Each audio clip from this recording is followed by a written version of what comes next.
I want to take you on a mentoring journey. The year is 1994. A teen is starting his first summer job. He enters the doors of a telemarketing company. Packed inside are hundreds of individuals feverishly talking on headsets amongst a sea of cubicles. He's quickly ushered into a windowless classroom with 20 other trainees, many of whom appear twice his age. The instructor, a weathered marketing professional, enters the classroom. With a discerning look and a candid voice, he says to the class, "Half of you won't even make it a month here." Amongst the audible gasps of his classmates, the teen thinks to himself, "What have I gotten myself into?" But despite the statistical threats of the instructor, the teen thrived in his first week of training. And by his second week, he was making phone calls to real customers and was released to his team in that sea of cubicles.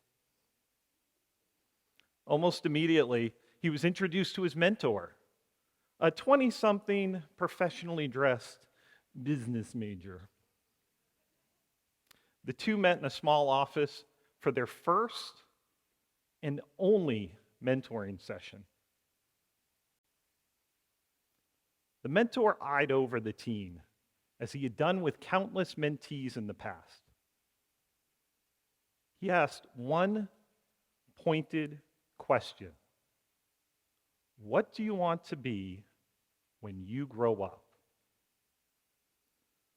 The teen thought to himself and replied, "Well, I want to go to college and be an engineer."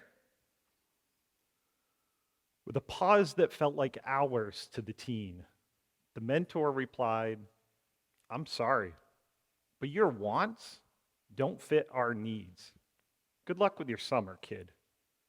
And just like that, the mentoring session was over. The teen went back to his desk and struggled through the rest of his shift as he fought back his frustration. He thought to himself, what about my needs? What about my desires? What about my values? Well, the teen beat the odds. He lasted the entire summer at the telemarketing company. But he left that experience feeling completely unsupported and totally frustrated.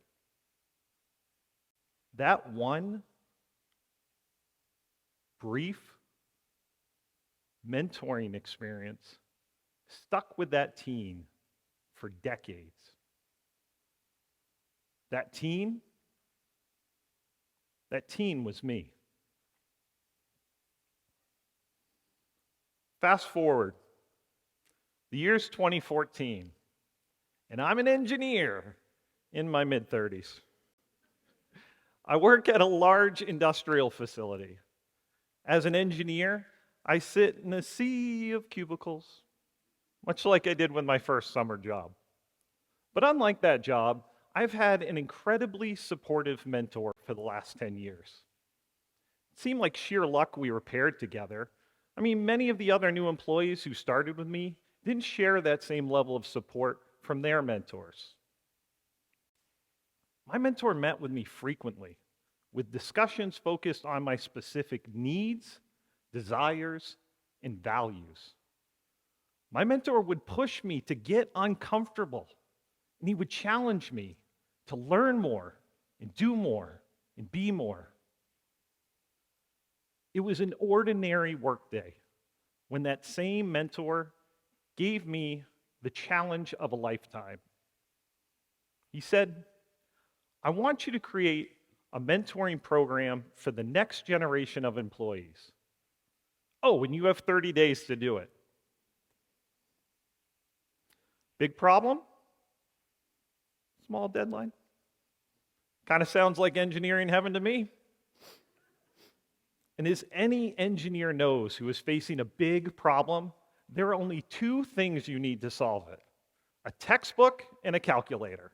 I mean, come on, right? There's an equation for everything. There had to be an equation for mentoring. Not so much. You see, there was no simple solution to the mentoring problem. So instead, I set about trying to understand the variables of the equation. Variable one: who needed to be mentored? A bit of research pointed to Generation Z, the segment of the population born between 1997 and 2012 who would soon be entering the American workforce. Furthermore, it was expected that by 2030, Generation Z would make up 30% of that workforce. A bit of additional research highlighted some very interesting facts about Generation Z that set them apart from any other generation. First off, they needed more frequent feedback on smaller tasks. Next, they desired inclusiveness, both personally and professionally. And last, they valued honesty and humility over title and rank. Variable two: what was wrong with mentoring? Now, I didn't need to do any research to answer that part of the equation. When I was at that telemarketing company with that mentor, I knew exactly what was wrong with mentoring. My mentor was assigned with no regard to fit, knowledge, or training. My mentor was a single point of failure with no backup plan when our relationship failed. And my mentor was looking for an employee instead of looking out for his employee. Success, right? Not so much. You see, I understood the variables of the equation, but I still didn't have a solution. I understood that Generation Z was a target audience and that they had specific needs, desires, and values.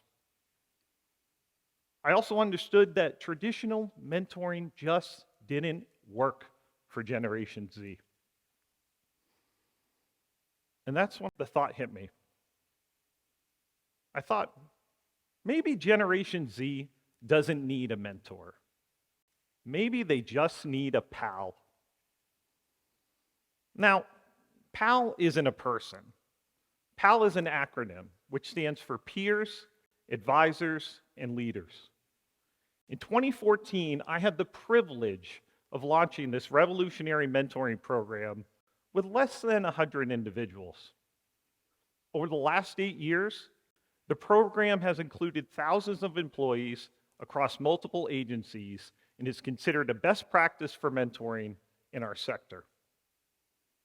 So, what is the PAL program? Well, simply put, we surround the individual with 3 specific groups of support, kind of like social networks, but with very specific areas of focus. Now, I remember back to an early point in the PAL program with a young mentee that said something along the lines of, I don't know what it is about the PAL program. It just feels familiar to me. It's like the way my generation thinks, speaks, and acts. So let's talk about this. Let's talk about the groups that make up the PAL program. Let's start with peers. Peers are responsible for the majority of development in a new employee, whether that is operating a piece of equipment safely or the completion of assignments.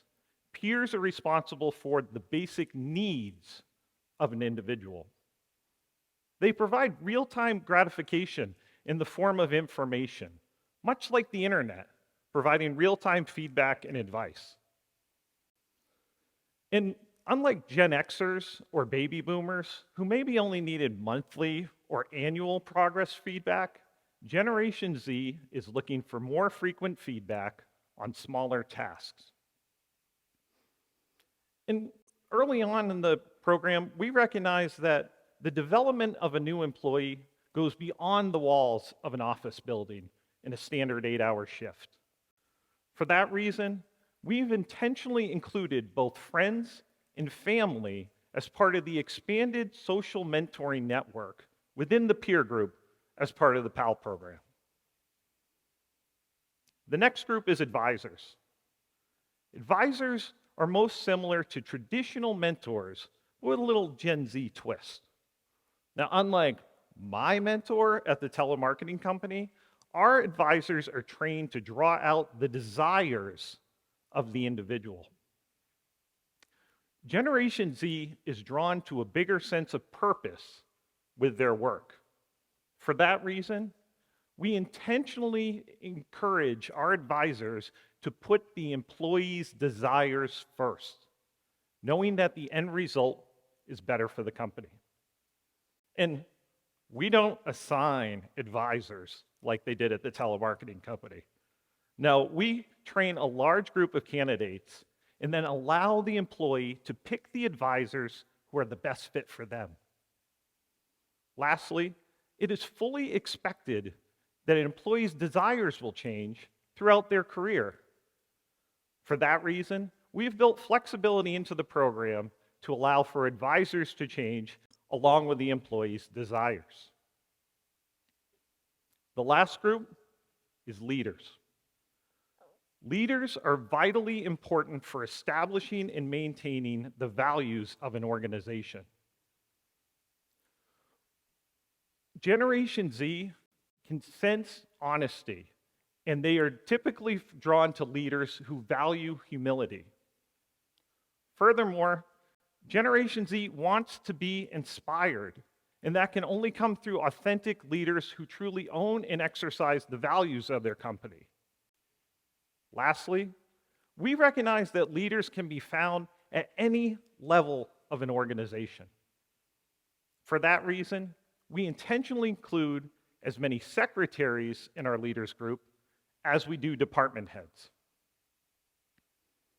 In 1994, I never would have imagined the profound impact that mentoring experience would have on my life. In 2014, I answered the call from my mentor and established the Peers, Advisors, and Leaders program to mentor the next generation of employees. Today, as the nearly 60 million Americans that make up Generation Z enter the workforce, their specific needs, desires, and values should be at the forefront of all mentoring. Through my own personal research, supportive mentors, and collaborative teammates, I was finally able to solve the mentoring equation. Generation Z plus PAL equals a limitless force for the future. Thank you.